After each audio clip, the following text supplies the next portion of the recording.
thunder clapped, and the ancient dragon spirit howled when the last Dragonborn dealt his final blow. The wispy tendrils of Alduin's soul were swallowed up into the skies of Sovngarde, his cry of defeat waning, from a wail to a whisper to an echo in the wind. The World Eater was no more. But what exactly happened here?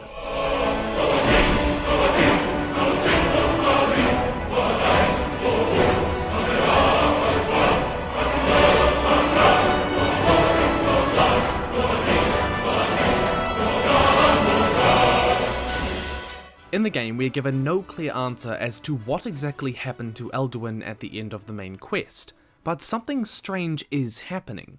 The first point of note is that unlike when they defeat any other dragon, the last Dragonborn does not absorb Alduin's soul. On top of this, not even his skeleton is left behind. When we ask Arngeir if Alduin is dead, his response is this. Perhaps. Perhaps not. Dragons are not like normal mortal creatures, and Alduin is unique, even among dragonkind. He may be permitted to return at the end of time to fulfill his destiny as the World Eater, but that is for the gods to decide. Killing one of the Edada, or the original spirits in the Elder Scrolls universe, isn't exactly, well, easy. Destroying its physical form isn't enough. This is why the Dragonborn has to kill the dragons, because unless he absorbs their soul, then they remain and they can be brought back. But if Alduin's soul wasn't absorbed by the Dragonborn, then it may have been absorbed by somebody else entirely. Akatosh, one of the 9 divines. Because Alduin's soul didn't just dissipate into nothing, it ascended into Aetherius above. It looked like it was very distinctly drawn up into the sky. So why did it go that way specifically? There are 2 theories. What we do know is that Akatosh is one of the 8 planets in the Mundus. The planets are the gods and the planes of the gods, which is the same thing, meaning it would be logical for Alduin's soul to return there if Akatosh was absorbing it. But how would it get there? Interestingly, the skies of Sovngarde bear many of the same constellations of stars that we see on Nirn, such as the Thief, and stars are breaches in the Mundus through which shines the magical light of Aetherius. They are wounds left in the fabric of reality by the Magna Gi when they fled creation near the beginning. They are doorways to the mortal realm, meaning his soul may have been rushing through one of those breaches to return to the Mundus, and to Akatosh. This is compounded by one other fact. The skies of Sovngarde don't just have stars, but they feature 3 particular constellations: the Thief, the Mage, and most importantly, the Warrior. And where is Akatosh? Well, it's one of the Dominion planets. Akatosh is placed in the Eye of the Warrior. Not only is Alduin's soul heading towards Mundus, but it's heading towards the very constellation in which the planet Akatosh can be found. The second theory is similar in that Alduin's soul is not just rushing towards Mundus, but the barrier between Mundus and the Outer Realms, like Oblivion and Aetherius. It is theorized by some that this may be where Akatosh has resided since the events of Oblivion, when Akatosh intervened to prevent the total collapse of these barriers. Akatosh and his divine kin maintain a strong barrier between Tamriel and Oblivion, though this is really an area that we know very little about. Either way, Alduin's soul is still returning into the sky to find Akatosh. This begs the question, why would Akatosh wish to absorb Alduin's soul? It may be because this Akatosh has a very particular plan in mind. But before we get to that, I recommend that you check out our video on what dragons are in Elder Scrolls lore. It kind of gives a good background to what we'll be discussing. But to give a very brief breakdown, the original god of time, Akka, was shattered into thousands of pieces. The larger shards of that god are spirits like Akatosh, Auriel, and Alduin, while the smaller shards are ordinary dragons we fight, and even, theoretically, people like the Dragonborn, though that one's a little bit more shifty. This largely comes from this passage, which is weird and confusing, but it's all explained in the video. When one shard kills another, they absorb it into them, like the Dragonborn absorbs souls, and they become a bigger shard of that original time god. This is how the Dragonborn keeps getting more powerful. With every dragon they kill, they are absorbing the knowledge, the power, the essence to make that shard they contain bigger. Likewise, Akatosh may be becoming a greater shard by absorbing Alduin. Now, normally one shard would absorb another because dragons being dragons, were they not fashioned in Akatosh's own image? For dragons, power equals truth. But Akatosh's plan might not just be about becoming more powerful here. He might have something more personal, even sinister depending how you think of it, in mind. Akatosh wouldn't just be absorbing Alduin's power, but his essence.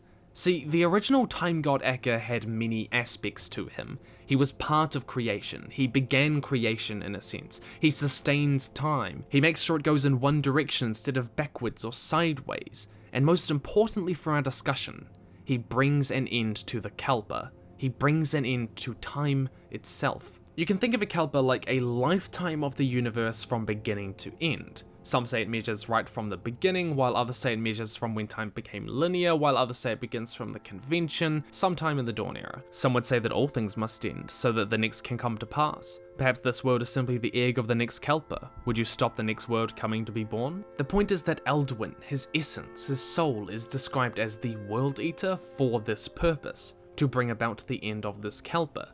And it's this description by brother Michael Kakuxor that best encompasses the varying aspects of Akka. Alduin's sobriquet, the World Eater, comes from myths that depict him as a horrible, ravaging firestorm that destroyed the last world to begin this one. Nords therefore see the god of time as both creator and harbinger of the apocalypse. While there is a lot of lore and discussion around which shards have which aspects of the original time god Akka, it's fairly well accepted that a large part of Alduin's being and essence is that finality, that ability of time to stop, that destiny to bring an end to this Kalpa. Now one might sensibly think that Akatosh is trying to get the power to end the current Kalpa, to hold that himself after Alduin forsook that role and refused to, wishing to rule instead. But it may in fact be the opposite.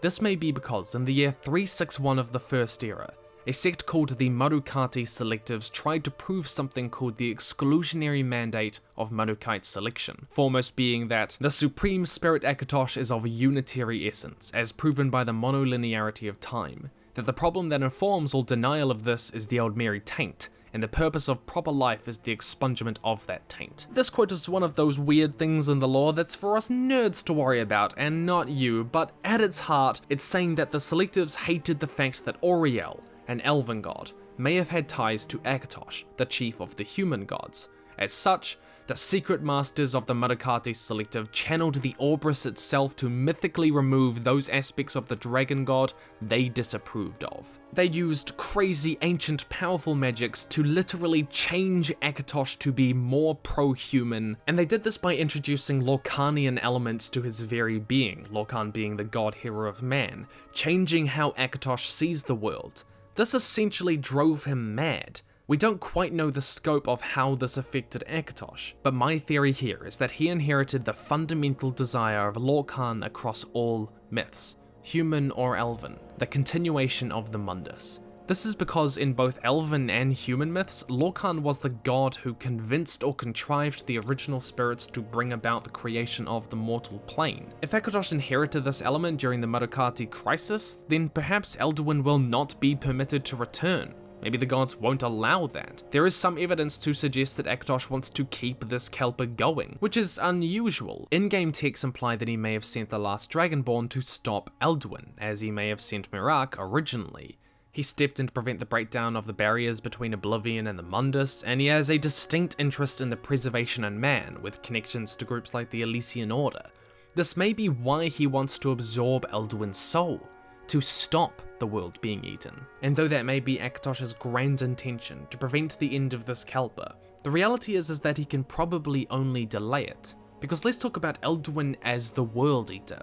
It takes inspiration from Norse myth and, forgive my pronunciation, Jormungandr, the World Serpent, who will bring about Ragnarok, the apocalypse. Interestingly, both Norse myth and the Elder Scrolls lore hold to a Kalpa-like mythology, whereby the end of the old world is the start of a new one. Alduin may have been the World Eater, but that doesn't mean that there cannot be another, someone else who will fulfill that role. In the Elder Scrolls, there is a concept called Mantling, which is essentially where one being takes on the responsibilities and essence of another and supplants them. One example of this is Talos mantling Lorcan as the god hero of man. In this context, the god hero of man was a vacant position in the cosmology that needed to be fulfilled, ever since Lorcan became the missing god, and Talos stepped up to it. Likewise, the World Eater is a fundamental element of the cosmology. This is why Arngeir phrases it as his destiny as the World Eater, in the same way you might say Arthur has his destiny as king. It's not so much a description of Alduin as it is a title or a position that Alduin was meant to fulfill. It cannot be put aside and ignored. Unless Akatosh himself fulfills that role with this new power as the World Eater, then it is open for another spirit to mantle Alduin and become the World Eater. Or at least, that's part of the theory. And mantling is a very complex topic with a lot of nuance that we don't quite have time to get into this video. So I'll leave it there. So where did Alduin's soul go? Well, if it wasn't absorbed by the Dragonborn, then it may have been absorbed by Akatosh, one of the largest shards of the original time god Akka, in an attempt to regain that power to end the Kalpa and prevent it from happening. He may have come across this desire after some crazy magical brain surgery in the First Era. Question of the day, which is your favourite apocalypse story or myth? Let me know yours down in the comments below. I have a weakness for Ragnarok, because who doesn't love giant wolves tearing one another apart, wiping out divine families, and serpents consuming the entire world? Seriously, go read the old text, it's just crazy and death everywhere. In the meantime, if you're feeling kind, I would love for you to come support me on Patreon, where we can talk about Elder Scrolls lore, that sort of stuff. We also have a Discord, it's really amazing. I'd love to see you there. Otherwise, come follow me over on my social media, which is Twitter and Facebook that I mostly use. Otherwise, have a great day, stay nerdy, Subfuries, and I will see you in the future.